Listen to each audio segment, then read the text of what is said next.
ప్రియమైన దేవుని పిల్లలారా, ప్రభువైన యేసుక్రీస్తు వారి పేరట మీ అందరికీ వందనాలు. ప్రభువు పేరట మీ అందరికీ శుభములు, దీవెనలు కలుగునుగాక. ఈ ఉదయకాలం పరిశుద్ధ గ్రంథం నుండి దేవుని వాక్యాన్ని చదువుకుందాము. యెషయా గ్రంథము 54వ అధ్యాయము 17వ వచనాన్ని చదువుతున్నాను. నీకు విరోధంగా రూపించబడిన ఏ ఆయుధము వర్ధిల్లదు. న్యాయ విమర్శలో నీకు దోషారోపణ చేయు ప్రతి వానికి నీవు నేరస్థాపన చేసేదవు. దేవుడు తన మాటలు మనందరి కొరకు దీవించునుగాక. ఆమేన్. ప్రియమైన దేవుని పిల్లలారా, మన శత్రువైన సాతాను కర్మాగారము నుండి గణ ధ్వనులు వినిపిస్తున్నాయి. కారణం ఏంటి అంటే, పరిశుద్ధుల మీద దాడి చేసే నిమిత్తం వారు ఆయుధాలు తయారు చేస్తున్నారు. ప్రభువారు అనుమతించకపోతే వారు ఆ పని కూడా చేయలేరు. ఎందుకంటే కొలిమిలో అగ్ని ఊదే కుమ్మరిని ఆయనేగా చేసింది. వారు ఎంతగా ఆ పనిలో నిమగ్నమై ఉన్నారో చూడండి. వారు ఎన్నో కత్తులు, బల్లాలు తయారు చేస్తున్నారో చూడండి. అయినా వారు చేసేదంతా వ్యర్థమేగా.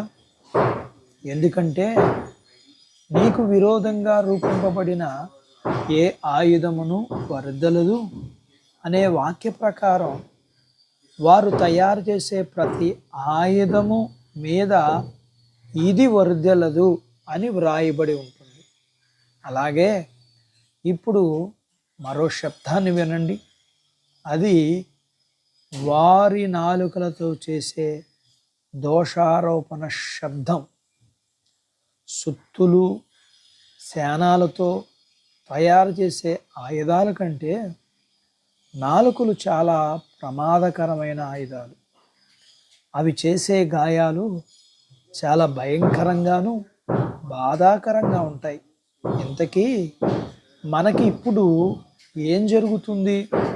నిందలు, అవమానాలు, చెడ్డ మాటలు, అబద్ధంగా పలికే మాటలు, వెన్నుపోట్లు, అపహాస్యాలు, ఇంకా అనేకమైన విషపూరిత ఆయుధాలు. అయితే వాటిని మనం ఎదుర్కొనగలము. అంటే ఎలా ఎదుర్కోగలమంటే, వాటిని మనం ఆపలేకపోవచ్చు, కానీ వాటి ద్వారా నశించుకోకుండా తప్పించుకోగలమని ప్రభువారు వాగ్దానం చేశారు. వారు మన మీద దోషారోపణలు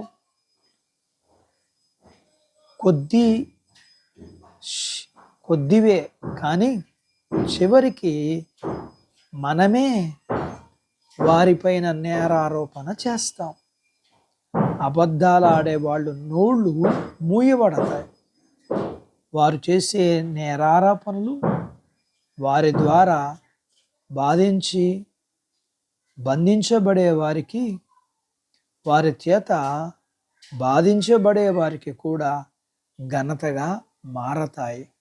అట్టి బాధ్యత దేవుడు మన అందరకు దయచేయునుగాక. ఆమేన్. ప్రార్థించుకుందాం.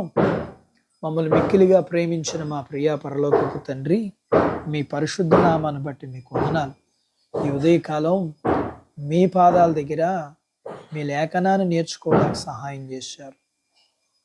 మా జీవితంలో ఈ ఆధ్యాత్మిక ప్రయాణంలో మీరు మాకు ఇచ్చిన వాగ్దానమే, మీరే మాకు విరోధంగా ఉండబడిన అపవాదిని, వాడు వాడుకునే మనుషుల నుండి భద్రపరిచి ముందుకు నడిపిస్తున్న దేవుడిగా మీకు నిండు కృతజ్ఞతాస్తుతులు చెల్లిస్తూ, నీకు విరోధంగా రూపింపబడిన ఏ ఆయుధము, ఏ మనుషుడు వర్ధిల్లడన్న వాగ్దానమును వాక్యం విని నాతో పాటు ఏకీభవిస్తున్న ఈ పిల్లల జీవితాల్లో కూడా మీరు నెరవేర్చమని, మీ పిల్లల జీవితాల్లో అపవాది మనుషులు కలిగించే ప్రతి విధమైన విరోధమైన ఆలోచన ఆయుధాలు మీ నామములో కొల్చబడును కాక.